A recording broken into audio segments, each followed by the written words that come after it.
This is Noel Tate, one half of the Velvet Drapes from Trapped in a World, the Howard the Duck podcast, and you're listening to Capes and Lunatics. Hi, this is Phil, and I'm here to tell you all about the Capes and Lunatics Patreon. Don't miss out on our comic book creator interviews, including our monthly Chichester chats with comic book legend D.G. Chichester, superhero movie brackets in our search for the worst comic book movie of all time, and many, many more specials, all completely uncensored. Access starts for $3 a month, full video when you pledge $5 a month. Check out the link in our show notes or go to patreon.com/CapesandLunatics. Hope to see you there. This is Luca Perich, host of a Totally Turtle sports and gaming YouTube channel, and you're listening to the Capes and Lunatics podcast network. Listen to that ominous music. That's right, kids. Welcome back. You've been warned. Welcome back to another week of Marvel Tales. That's right. I am Phil. Joining me, as always, the other Lilith Hellfire it is. Justin the Owl, going from microscopic to giant size. Hey-oh. It's her brother, Justin Hellfire.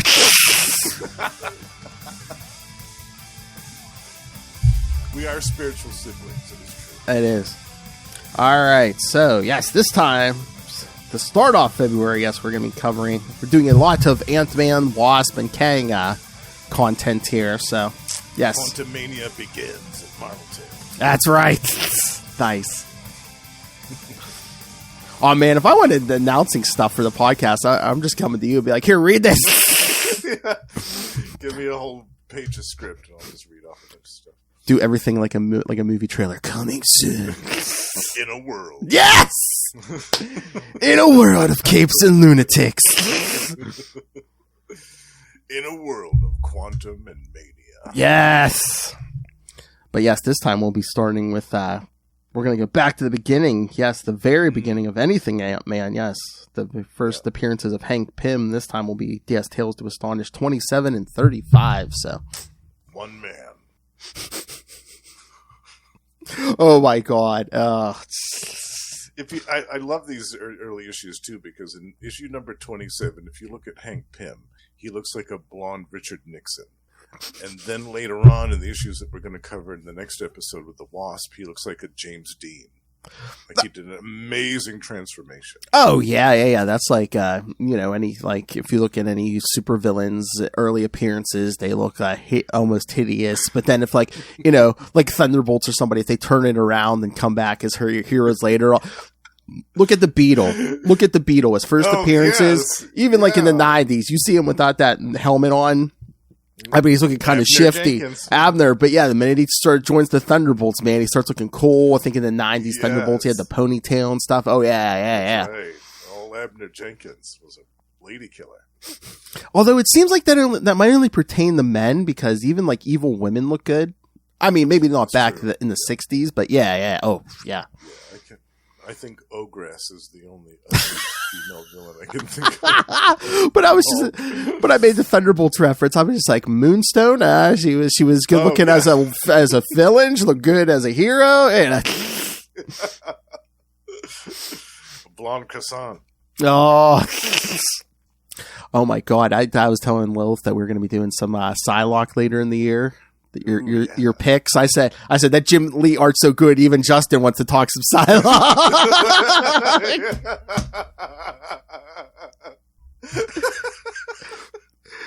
She's like, oh, he knows. I actually have a gorgeous pinup poster of Psylocke on one of my walls. Oh, nice. Yeah, you can't go wrong with any Jim. You can't go wrong with any Jim Lee art. Yeah, but he's amazing Psylocke. And just because it's on brand, not only does he draw female characters good, but he draws male characters well also. Batman, my favorite character. It's never zero, right? That's right. He's like, it's a Marvel podcast. Go on. It is never zero. Oh, I'm trying to. Oh, what date does this drop? Okay, this is gonna drop around either before.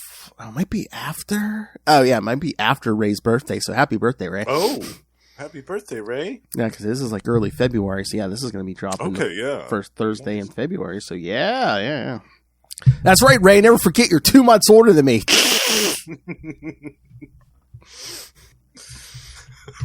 I used to joke, call him old man. The hard master. Ah, yes. The hard master. I don't know. After I don't know. Once you join me and Loaf on Salty and Petty, I don't know. That might go to you, my friend. I don't know. Talking all them biscuits. I don't know. Cock-a-doodle-doo.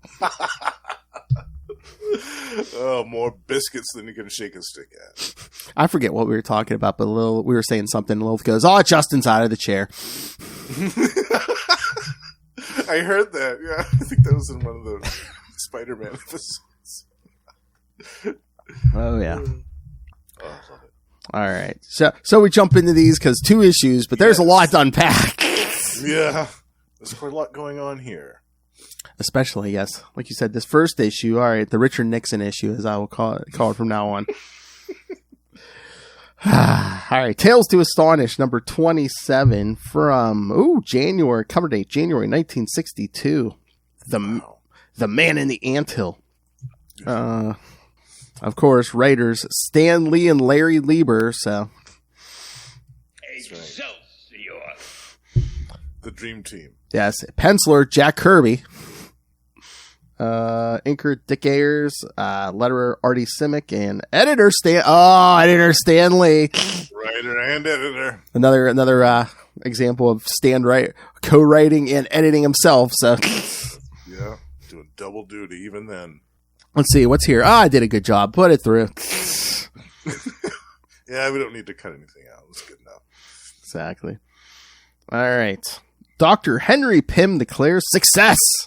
He has successfully used his reducing serum to shrink a chair to doll size and used his enlarging serum to return it to normal size.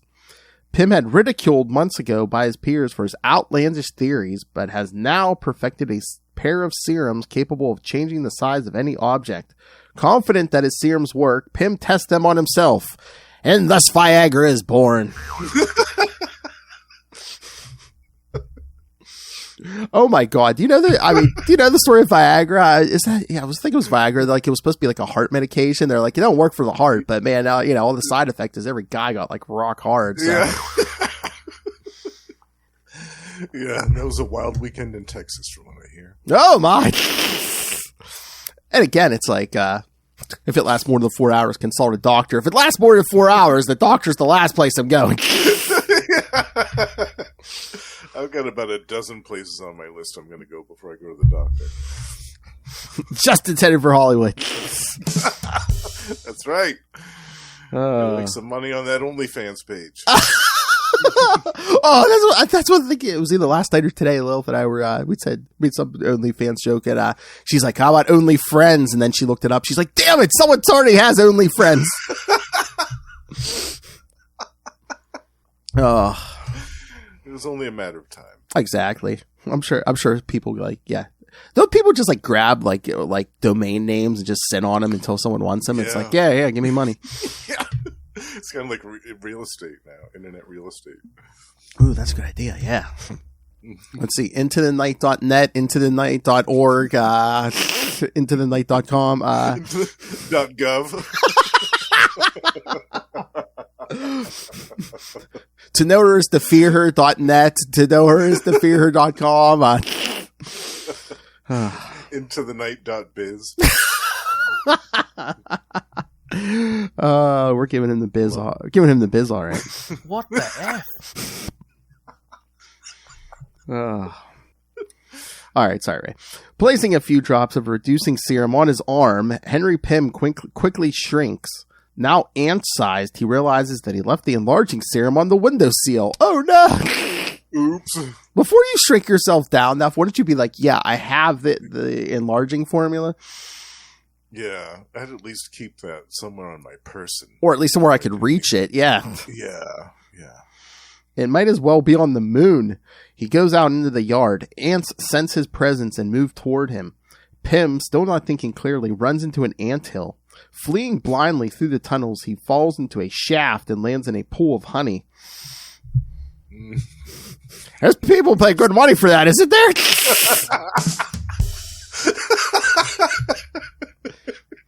What do you think built Vegas? Come on. I'm sure that's also an OnlyFans page. Oh my God, I guarantee there's somewhere on the internet with somebody in a pool of honey and like there's someone else, their partners in the room wearing like an insect costume. I guarantee it. Some honeybee thing. Yeah. No. I'm not going to look it up. I'm sure it's there. What, you don't want to look up sticky honey pool?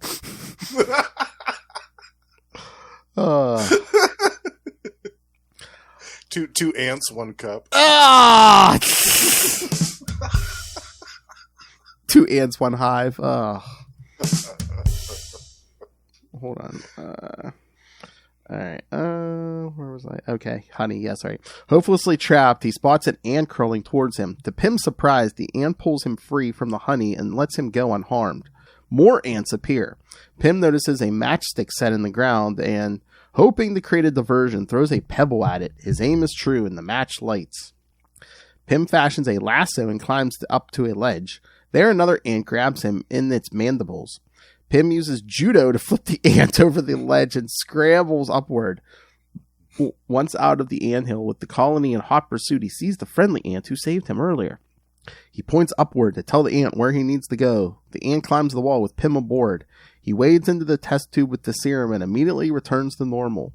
Convinced that his invention is dangerous, he dumps his serum down the drain, never to be seen again. Yeah, for, a few weeks. Can you imagine you drop that enlarging serum like down the drain and all of a sudden like giant like insects come crawling out or something or or enlarged like sink bacteria. No wonder people just like randomly sprout powers in the Marvel universe. We're dumping size changing chemicals down the drain, just a random drain. And yeah, if you live anywhere near like Hank Pym or Reed Richards, then don't drink the water unless you want something crazy to happen to you. Exactly. Because they're dumping all that runoff somewhere. Exactly. Don't live anywhere in the Marvel universe. At least not New York. But yeah, this one is like, I mean, it's a different tone than what we'll get later, but it like fits the tone of like Tales to Astonish. Even if you read like the backup stories, even in like the next Ant-Man stories we'll cover, it's almost like a Twilight Zone-esque series. Yeah, it's like an anthology story, and there's like a text story too in each issue for a while. Yeah, it's like just a written text story. I love those. I thought those were so fun back in the day. But I mean, you could almost tell that Stan Lee didn't like think about making Hank Pym a hero at this point. It was just a science fiction story. Yeah, right. It was just another guy. Just another random scientist dude who had created this weird discovery and had a wild and kooky adventure. I know. And I just wonder at what point he's just like, yeah, let's make that guy a hero.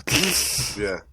And it was kind of like a Twilight Zone episode, too. I mean, you could kind of almost see it in black and white back in the day. Well, oh yeah, it's one of those cautionary tales. It's like, oh, he's a crackpot inventor, but he finally invented something and almost gets killed by it. Right. So basically, I like too how the ants weren't like, he didn't just upright kill the ants when they came to him. Yes, yeah, or just like try to beat them up or whatever. They actually helped him. I thought that was cool. The one did. You could have had that one like try to kill him, and then they have like a little truce or weird understanding. But it tried to help him right off the bat. I thought that was cool. Oh yeah, it's like, oh, his little ant buddy. Yes, Anthony. Yes, I stole that joke from the first Ant-Man. All right, it's so good though. Yes, but yeah, I mean, again, I want to know what inspiration was. Oh, why did Stan Lee say, "Oh, an Ant-Man"? Was it just like after Spider-Man, he was just like, Ant-Man, that's it. Spider-Man, Ant-Man. Yeah, well, that makes sense. Yeah, and it's like it's already in place. I already did a guy with ants, so. Yeah. All right. So, should we? Do you want to do the next issue? Yeah, that first one there wasn't really a lot. I mean, that was kind of a short story too, because, like we said, it's an anthology, so they had some other stories in that issue besides this one. But Yeah, I thought it was good for what it was. It was a good little introduction to Hank Pym. And that cover, just like ants, like the little green ants dragging him into that anthill. Yeah, I love that cover. That's a great image. But yeah, we can move on to number 35. Yeah, so 8 issues later, yes, he returns. On the cover it says, "You'll gasp in amazement at the return of the Ant-Man." Stop it, my pets. Obey your leader. The Ant-Man commands you. Talking to animals. I don't know. There's a sign of something there. Wild, Yeah. like an animal. Where's the ant nuggets? Oh, Where's the Joker nuggets? I gotta rub that one in. They came to Stan Lee for this issue. They said, "We need an Ant-Man," and he said, No, I invented that, you dick.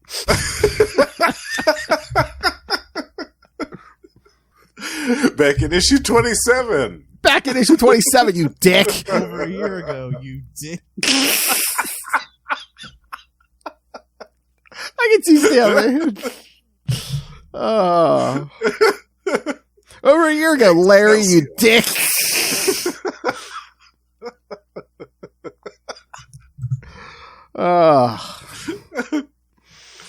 All right, so yes, again, Hank Pym returns in, yes, Tales to Astonish 35 from September 1962, so same year.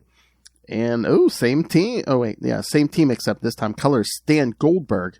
All right. Here we go. Dr. Henry Pym is a scientist who had invented 2 incredible serums, one to reduce objects and the other to enlarge them back to their natural size. The reducing potion proved more powerful than he anticipated. It reduced him to the size of an insect. So yeah, we're recapping that last issue. And led him to the most frightening encounter of his life within a teeming anthill. Frantically, Pym escaped from the ants and reached his enlarging serum. After he was restored to normal size, Pym destroyed his serums, which he felt were too dangerous to exist on Earth. Yeah, again, kids, we're recapping because back then, if you missed an issue, you missed an issue. Yeah. There were no back issue bins. You might as well have been living in Australia. There were no back issue bins. No trade paperbacks. No. No collections of any kind. What? Keeping those funny books? Nah, what are you talking about? Yeah, what do you mean? I use those for kindling.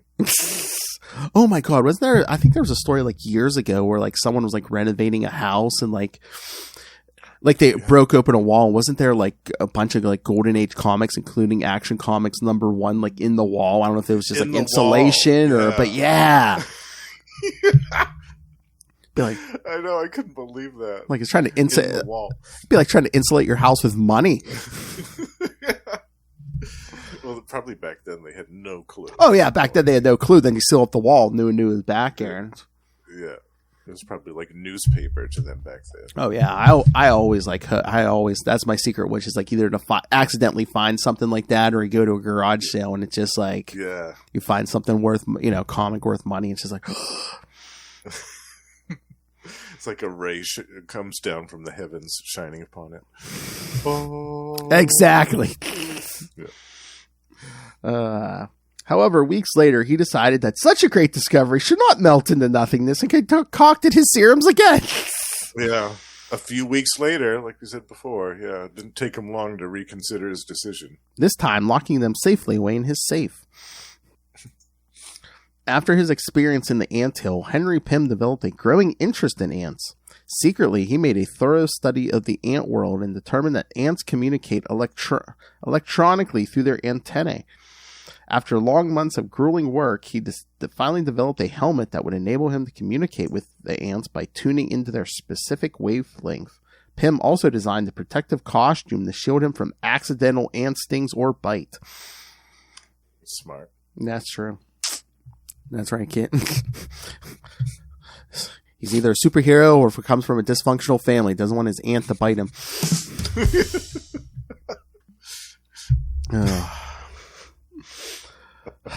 On the same day that he completed work on his helmet, the government gives Henry Pym a top-secret scientific assignment to develop a gas to make people immune to radiation and provides him with 4 research assistants.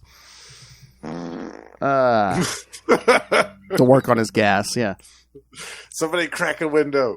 But I'm just like, all of a sudden, weren't they calling him a crackpot at the beginning of the first issue? And as far as I know, he's keeping that size-changing formula as a secret. So why is he all of a sudden getting high-profile government work?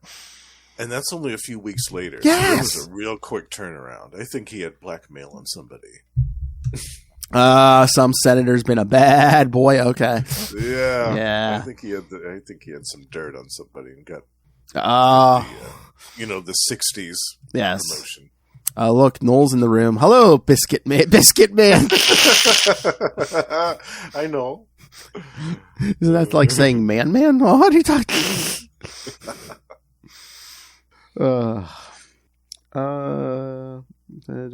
Yes, Fort research assistants. Weeks later, the communists have learned of Pym's work and have dispatched agents to steal the almost completed formula. Oh, yes, the Reds, the commies, yes.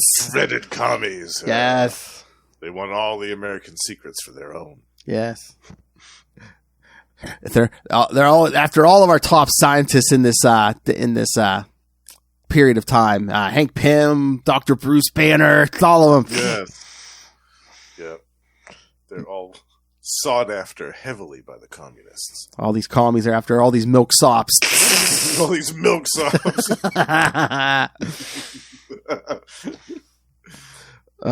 Communist aid Western panty waists.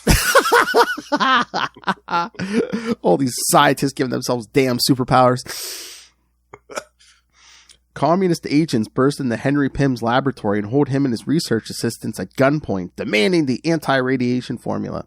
When Pym refuses to divulge the formula, the agents decide to search the lab and find the information themselves. Trapped in his lab, Pym decides that the only way to prevent the communists from getting the anti-radiation gas is to use his reducing serum. Gas, serum... Same difference. Exactly. Donning his newly completed helmet and costume, Pym uses his reducing serum to shrink to insect size. Now ant-sized, Ant-Man uses a rubber band as a slingshot to hurl himself at a nearby window ledge. I love that part too, by the way. I know, where he slips through the window crack and uses a piece of thread to lower himself to the ground. So yes, kids, his arsenal has just started with a rubber band and a piece of thread. Yes. Part 2. Legend begins here. That's right. Part 2, An Army of Ants.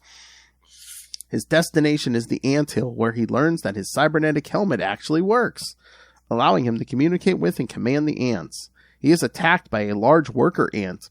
As he fights the ant, he learns that somehow he retains the strength of a full-grown man at his diminished size. After defeating the worker ant, Ant-Man adjusts his cybernetic helmet and sends a command through the anthill, forming a small army of ants. As Ant-Man exits the anthill, his colorful costume attracts the attention of a beetle. Using his full-size strength, he quickly digs a deep hole, uses himself as bait to lure the beetle into it, and then fills in the hole, trapping the beetle. Ant-Man then mounts the largest of the worker ants and leads his army up the wall and onto the window ledge near his lab. So yes, he's fighting ants and beetles. First rule of Insect Fight Club. We don't know how to talk about Insect Fight Club.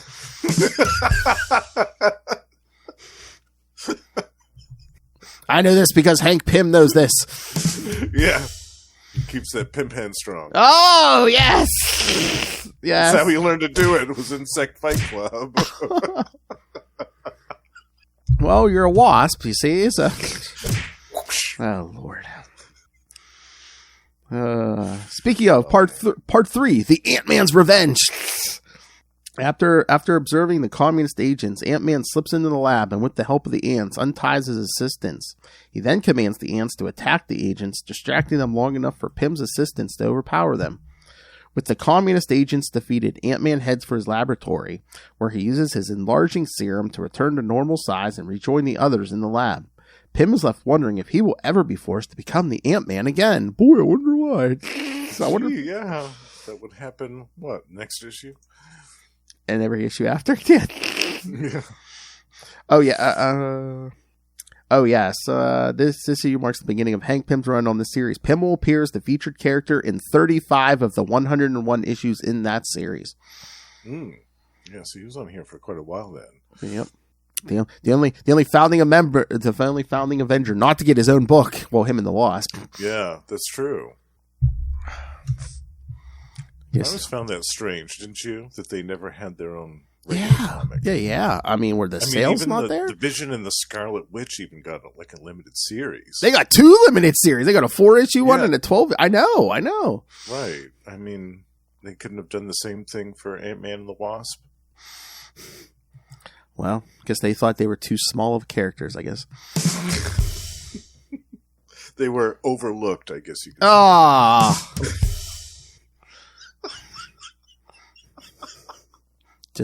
Just stepped over by the fans, I guess. One thing I love in this issue is when he's talking about his helmet, and there's that panel where you see kind of like the close-up inside it, where it's talking about transmitter, decoder, and receiver. It's got all these descriptions, what the different components of the cybernetic helmet do. You never see that anymore. No. In comic books. You used to see that from time to time, like, I don't know, if a team got a new base or something, there would be just this one panel where you would see like kind of like a map of the base, where you would have like the quarters and the kitchen, and like it would just give the layout, and it was for no reason other than just kind of giving some perspective of where these people were spending their time. And for those of us like me that used to grow up and love those Richard Scarry books that always had like the close-ups inside the houses where you could see what these little animals were doing, I used to love that stuff. So for me, like, growing up and reading these Marvel comics, sometimes you'd see that. Oh, cool! You get to see inside the base. Oh yeah, like sometimes they either like in the like somewhere in the issue, or like later on they would like give you like extras in like an annual or something. Be like, oh yeah, here's the whole layout of so and so's. Yeah, they did that for Iron Man a couple of times. Like they did like the whole layout of Stark Tower in one annual or something. Each floor, like they had some map of each floor of Stark Tower or something like that. I used to love that stuff. I thought it was cool. Oh yeah, what issue was that? They did like the Project Pegasus, and might have been a Marvel 2-in-1. But oh no, Lilith and I just did a Spider-Man annual. There was like a page or two of like the layout of Peter and Mary Jane's apartment at the time. Oh, that's right. I almost forgot about that. Yeah. It's like back when they actually had a good apartment. That's the thing. I don't even think it was the good apartment. It was like when they were living in Soho and Harry Osborn's building. It was basically just like a converted. Yeah. So it's like they basically just had like the top floor, and they just like used curtains or whatever to separate everything. And it's just like it has 2 skylights in the bathroom area and the living room area. How convenient! Exactly. Yeah. I used to love those little diagram layouts. They were so cool. But you never see them anymore in comics. At least I don't. I haven't seen them in probably 20 or so years. I mean, I always want to be like, oh man, they don't put the time and attention into some of these books anymore. But it's like, I mean, look at a lot of these writers, how many books they have a month. It's like you really can't spend. True. It's not. Yeah. It's not really feasible. It's the nature of the business. Yeah. Like they can't spend the time, and it's just like. Because that's what me and Lilith were talking about the other day. It's like poor Jed McKay. I mean, I'm glad he's getting work. I love his work, but I mean, they're working him. Too. He's working him to death. Now he's going to have at least 3 full, monthly Marvel books: Moon Knight, Doctor Strange, and Avengers. Yeah, that's a lot. Yeah. And then whatever. I mean, I know he can do that, but yeah, it is a lot. And then I think he might have creator stuff. So it's like, he's got. I think he's been doing a Magic the Gathering book, for a while. I think that's still going. I remember right. Because I know we all want him to get a Alpha Flight book, but it's like, man, it might have to be a miniseries or something. Cause, I'd be okay with that. Spinning out of his Avengers run. Come on. Yeah, I mean, to a 6-issue or 12-issue miniseries of Alpha Flight. I mean, that'd be fantastic. Exactly. Yeah. But. I also love the part in this issue where Ant-Man sends his ants to attack the goons, and there's that one panel where that dude's got the ants all over him. He's like, "Yay!" He's going absolutely crazy. Communist agents going, "Ay!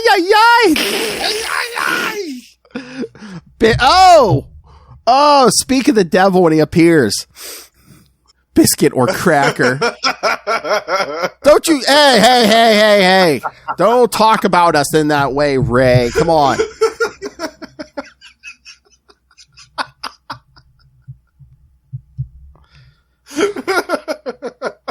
I know we're pasty white fellows over here, but settle down, all right?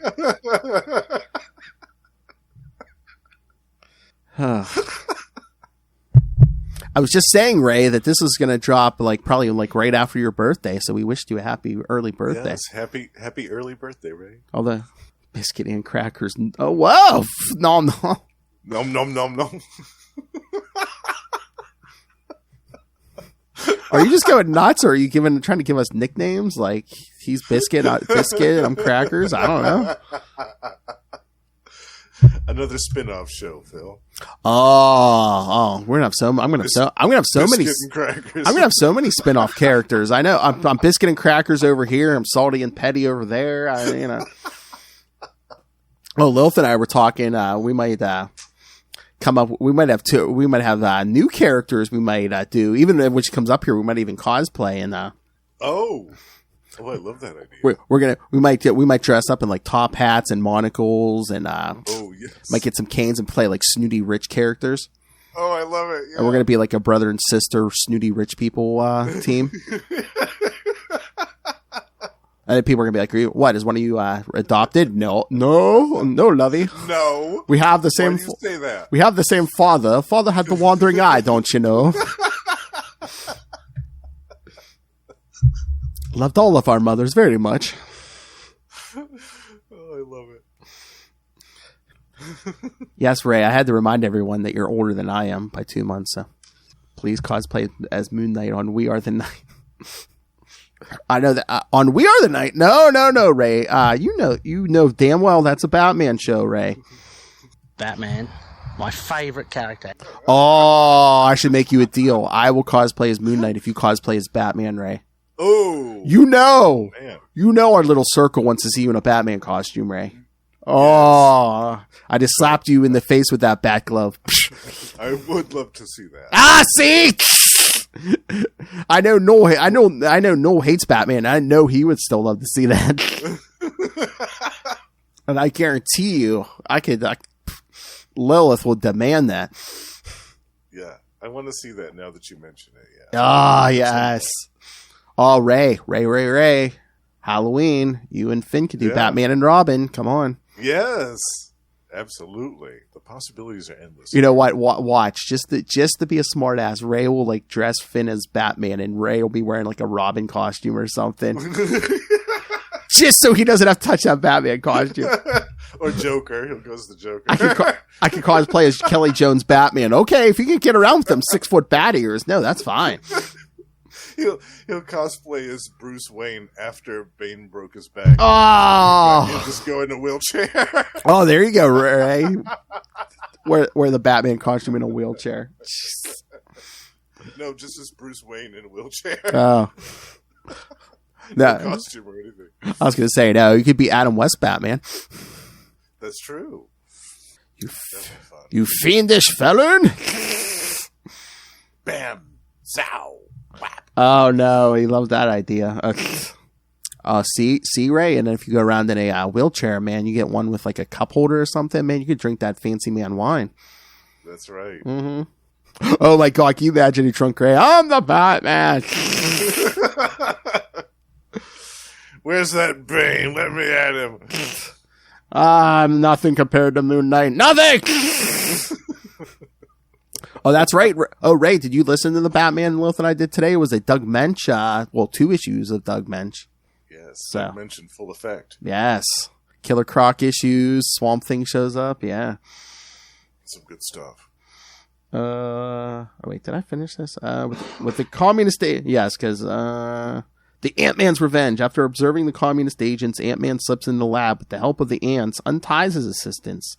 He then commands the ants to attack the agents, distracting them long enough for Pym's assistants to overpower them. With the communist agents defeated, Ant-Man heads for his laboratory, where he uses his enlarging serum to return to normal size and rejoin the others in the lab.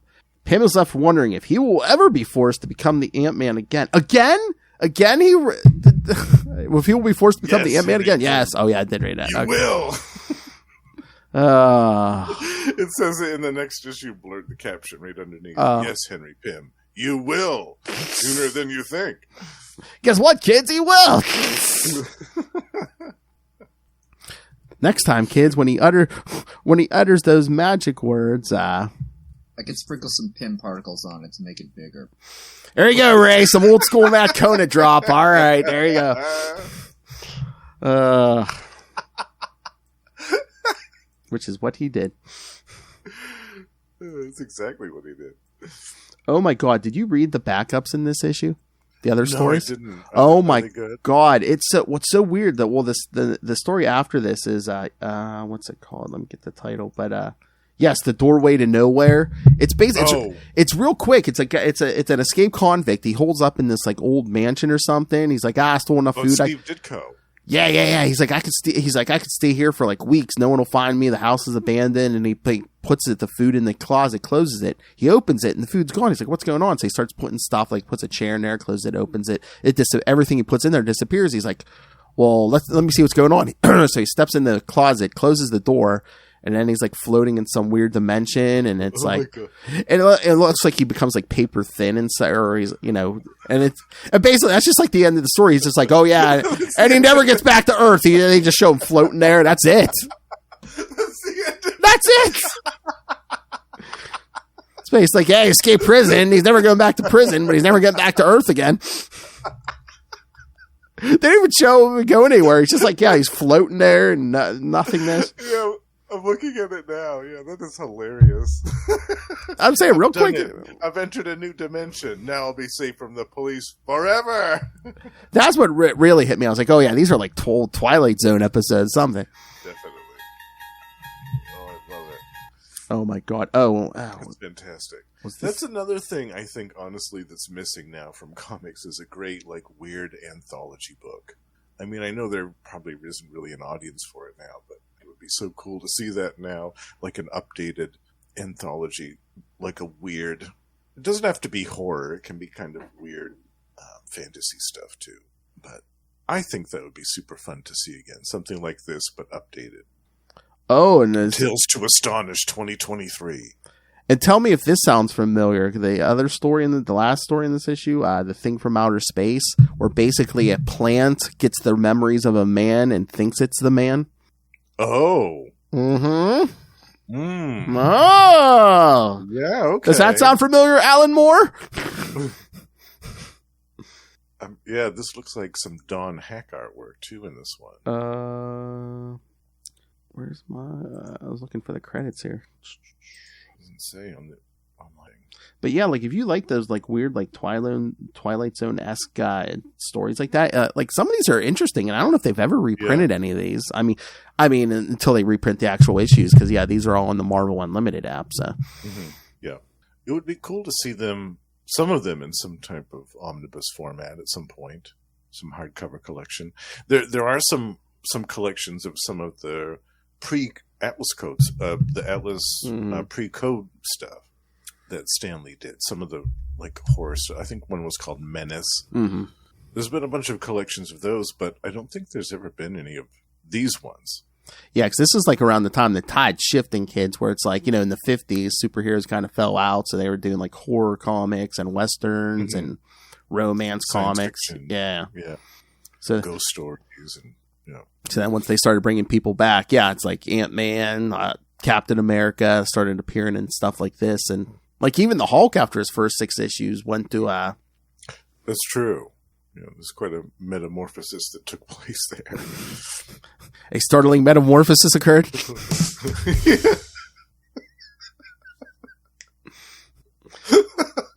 Damn it, now I hear that song in my head. That's what you guys need to cover. You need to cover an episode or 2 of the Bill Bixby Lou Ferrigno series. Yes, eventually we are going to get to that for sure. We'll do like a watch along. Dr. David Banner. Yeah. We are going to cover the animated series. Oh, nice. This year at some point, a couple episodes of that, the 90s one. Yeah, some good stuff. Like I said, I don't know if there's anywhere to rewatch it, but there's that one in the 80s I used to watch after Spider-Man and His Amazing Friends, where Bruce Banner and his amazing clothes that would like grow back after he changed back from the Hulk. Like his shirt would magically reappear after he changed back from the Hulk. Unstable molecules. Yes! It seemed like it. His pants weren't ripped, nothing. Oh, hey, there's my shoes. Okay. Yeah, I love it. Unstable Molecules. Yeah, I wonder where you can watch those old Hulk ones. Are those not on Disney Plus? No. I looked, but I mean, unless it's changed recently. Yeah, I know the last time I looked, I think they just had the 90s one. And then there was also, I saw they put the other Hulk one, the more recent one. I can't remember the name of it now. It was very short lived. It only lasted for like a year or two. Was it that Agents of Smash or whatever? Yes, that was it. Agents of Smash, which I had to laugh at the title. Agents of Smash. That's my new name for you and Lilith.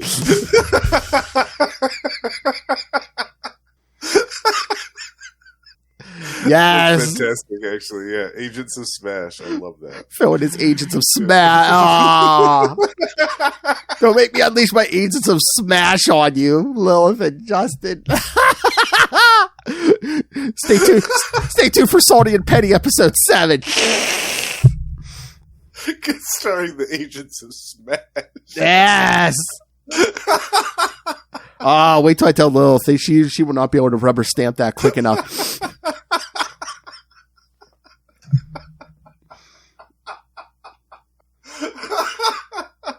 And the stars, boy. Oh, that's the best. Agents of Smash. That's so good.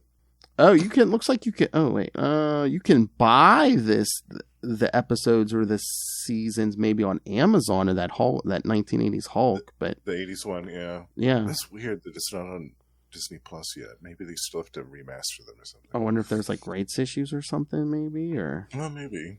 Because that's the reason why it took like decades for them to get like that Adam West Batman out, because it's like rights, so many, like one person had the music rights, someone else had this right, someone had the distribution rights, and it was like it took again from like the late 60s until what, like 5 or 6 years ago. Yeah.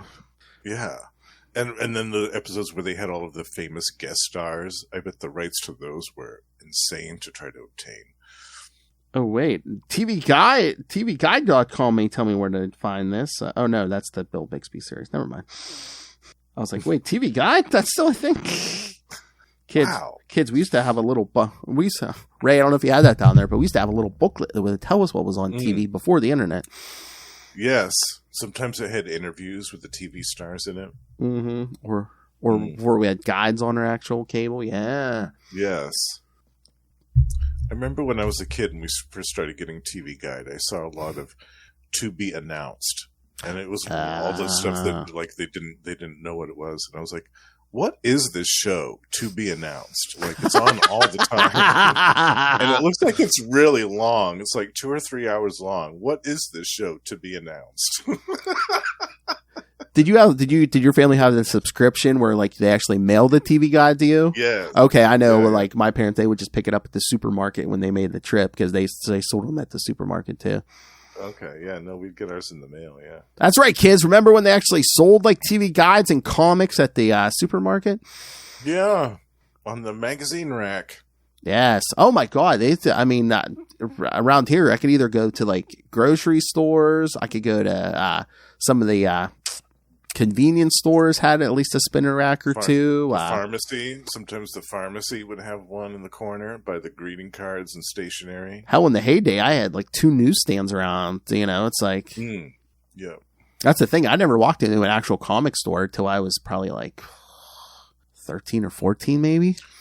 Yeah, I think it was the same for me. Yeah, because the closest one was almost an hour away. Wow, yeah. I don't know. When you're a kid and don't have any transportation, you rely on your parents to take you everywhere. It gets kind of a drag.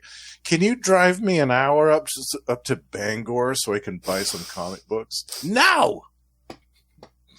I know. I discovered one in my local mall. I was like, because it was like the newsstand was always, it seemed, I don't know if the newsstand was like a month behind. It's like you would go into like even before the comic shop, I would like go to like a comic convention and like, of course they were up to date with the comics on like the newsstand. So I'd walk into a comic convention. I'd be like, oh, it's the future. It's next month's issue already. Yeah. But then I was like, or they would have them all laid out. Like they'd have like 6 months all consecutively laid out. And you're like, oh my God, I can get them all together. I missed that last month on the news because the newsstand sold out. You're out of luck. Yeah. But no, I remember I was like, do I want to buy next month's issue? I'm like, it'll be here by next month. Because I can just grab some old issues that I know aren't going to show up at the newsstand. So. Right. Yeah. You had to be very shrewd with your decision making in some of those places. Yeah. Oh yeah, I think Lilith and I are either going to go to a convention again. Fingers crossed that she's coming up for my birthday. She said she's threatening. She's like, if I have to, I'll drive up. I'm like, okay. Oh man, rent a car and something. Drive on up from Florida to Pennsylvania. Yep. Oh. We need to hurry up and get on this teleportation. That's what we've talked about this before. Her and I. It's like, yeah, we need to invent a teleporter. I mean, for nothing else, we need to get damn Ray up here. Come on. Yeah, Ray, and then we can all hang out. Yes, exactly. For a few hours and go back to our respective lives. It'd be fantastic. Or at least in this country, we need high-speed rail. So, I mean, we can all, go see each other within a matter of like hours, like 3 hours. Yes. Yeah, absolutely. That'd be lovely. Let's get on it, U.S. Let's do it. Ray, you're in charge. We need a collective convention. Come on. That's right. And of course, dirty Americans always think they're the center of the universe, so we have to have it here. That's right. It'll happen someday. I know. I want to meet Ray face to face. Although I worry, they say never meet your heroes. So. I think in this case it would be all right. Yes.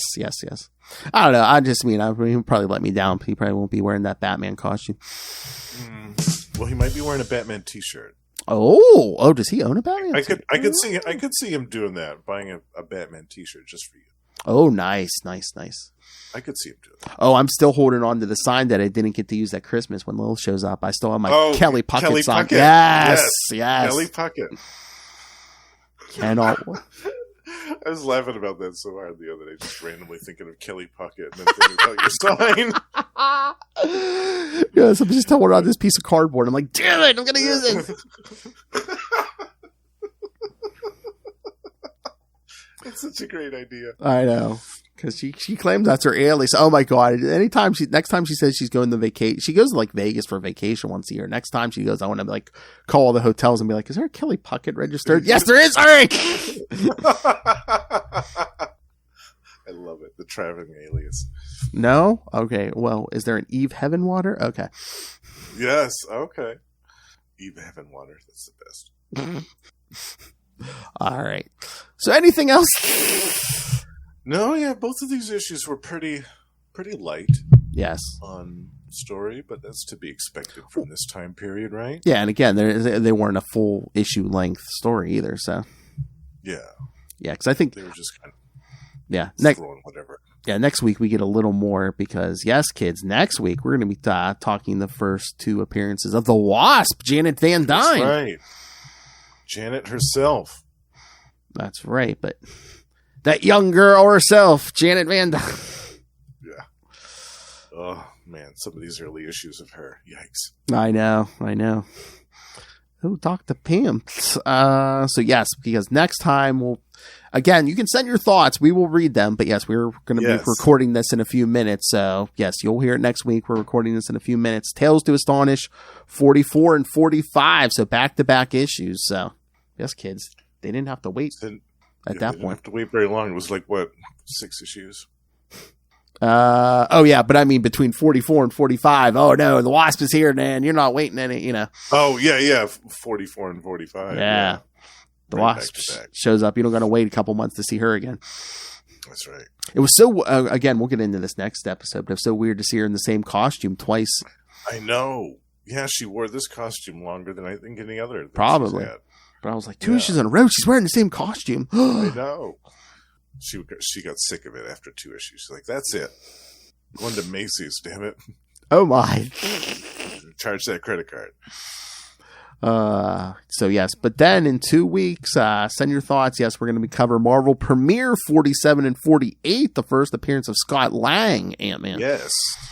Ant-Man number 2. Yes, and then, yes, we'll round out Quantumania month with Avengers 8 and 11, the first appearances of Kang. Kang the Conqueror. Yes, and I believe that Avengers 11 is the Spider-Man robot one. Yeah. Yeah, I love that one. All right, so... Yeah, send in your thoughts about Hank Pym, Janet Van Dyne, Scott Lang, or Kang. All of the above. Yes, again, you send in your thoughts on these issues we already covered, man. We'll read them. Yeah, absolutely. We love hearing from you guys. What did you think of Richard Nixon, Hank Pym? I am not a crackpot.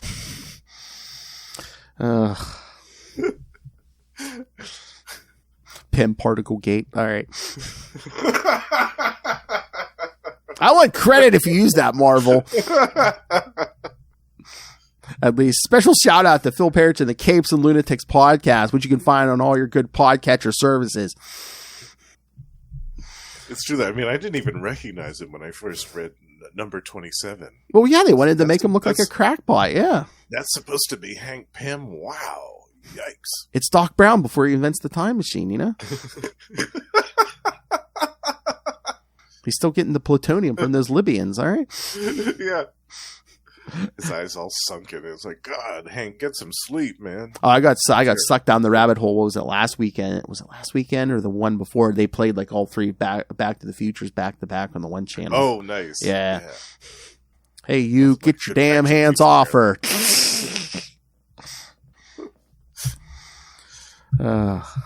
All right. So, yes. So, send your thoughts. Email us, CapesandLunatics@gmail.com, or call the voicemail, 614-382-2737. That's 614-38-CAPES. And again, you can find Marvel Tales on Facebook, on Twitter. Find Capes and Lunatics on Instagram, Capes and Lunatics Podcast Network on Hive. And the YouTube channel, once again, everything we do gets a video. And again, if you're looking for past episodes of a certain show, the YouTube's the easiest way to do it because every show we do gets a playlist. So if you just want to listen to one specific show every episode, right there, Marvel Tales, every episode so far on a playlist. And so, so smash that subscribe button because we did get to 269 and have already blown past it, kids. So yes, Lilith Hellfire's next assignment for you is 369. So smash that subscribe button. Smash it. And Agents of Smash. Yes! Join the Agents of Smash like Justin.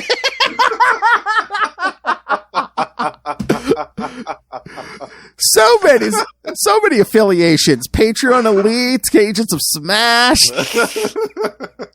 And speaking of the Patreon, yes, please help us support this. Join the Patreon Elite like our friend Justin here. Yes. And you get all the perks. And the aforementioned Ray. And Russell. And we actually have a fourth member now who I don't know. So a mystery Patreon. Yes. So love it. Yes, we need more kids, but yes. So yes, $3 to $5 gets you early access to creator interviews, including the monthly Chichester chats. I got the good mic out for you guys. Yes. I can't wait. Chichester chats. Can't wait for later in the year. He's coming out with something brand new, like comic work. Yes. So yes. Yeah, I hope it's a ninja. Story. Because like some of his older stuff. Oh yes, yes, kids. Because remember, there's only one man who could write ninjas. If you're not DG Chichester, you can't write ninjas. It's the truth. It's a statement of truth. Because some of his like 90s stuff, like he had like a computer crash. Like did he say it was like the early 2000s? Like he lost a lot of his notes and stuff. So I can't wait to talk brand new content with him because it'll be fresh in his mind. He'll have notes and awesome. That's exciting. All right. So yes, the Chichester chats, you get early access to that. You get all the old content, including those damn superhero movie brackets. It almost killed me. And of course, new stuff, including the January episode is already up. Lilith, Hellfire, and I played this, that, or the third, almost 2 hours. And the laughter did almost put me on the floor. Nice. Yes. Completely uncensored. Yes. Yes. And we want so hard in that one. And we said we want to get other people on the team on there. So Justin, you're invited. I know. We want to get. I already invited Kristen. We want to get everybody on there. Yeah, that'll be really fun. Because I'm like, it'll go quicker this time. Lil's like, because we're just it'll just be us asking questions to somebody. Yeah, we were talking about that today. I was like, yeah, just random firing. And be like, Justin, what's your favorite food? Let's go. Survival round. Favorite biscuit. Next question.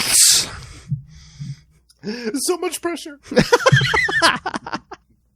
So yes, please subscribe to the Patreon or pick yourself up some Capes and Lunatics and Capes and Lunatics Sidekicks merch. And of course, there's the Cash App link, a little favorite where you can just rain random money on us. So yes, also the Cash App link. Make it rain. Find it all at Linktree, linktr.ee/Capes and All right. You guys love this Justin, and yes, he's here every week. He joins me every month on We Are the Night, the Batman podcast. The Batman podcast. On Capes and Lunatics Sidekicks. But you also do other podcasts, so Justin, Yes. where else do you podcast? In addition to these two lovely shows with Phil, I also co-host with my pal Russell 2 shows, Gamma Charge, the strongest podcast there is, where we talk about everything to do with the Hulk and She-Hulk on certain episodes. And also Tomes of Evil, comic book supervillain podcast, which just returned from a lengthy hiatus with a couple of brand new episodes in January. And we also co-host with our good pal Ray, Predator and Prey, a Yucha podcast, where we talk about everything to do with the Predator, films, comics, novels, action figures, and much more.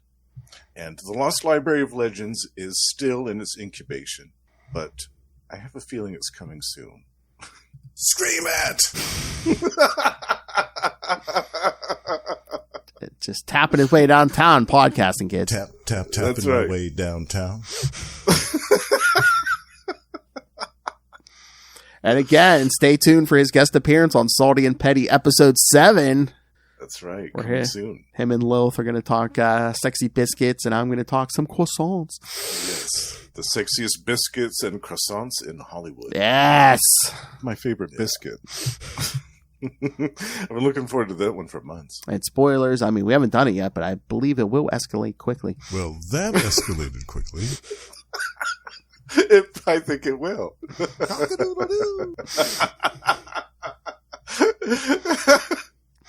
Lots of that talk. All right. Let's get out of here. Thank you for joining us. Again, in next episode, we're going to be talking Tales to Astonish, 44 and 45. First of Janet Van Dyne. The debut of the Wasp. Yes. And an alien creature.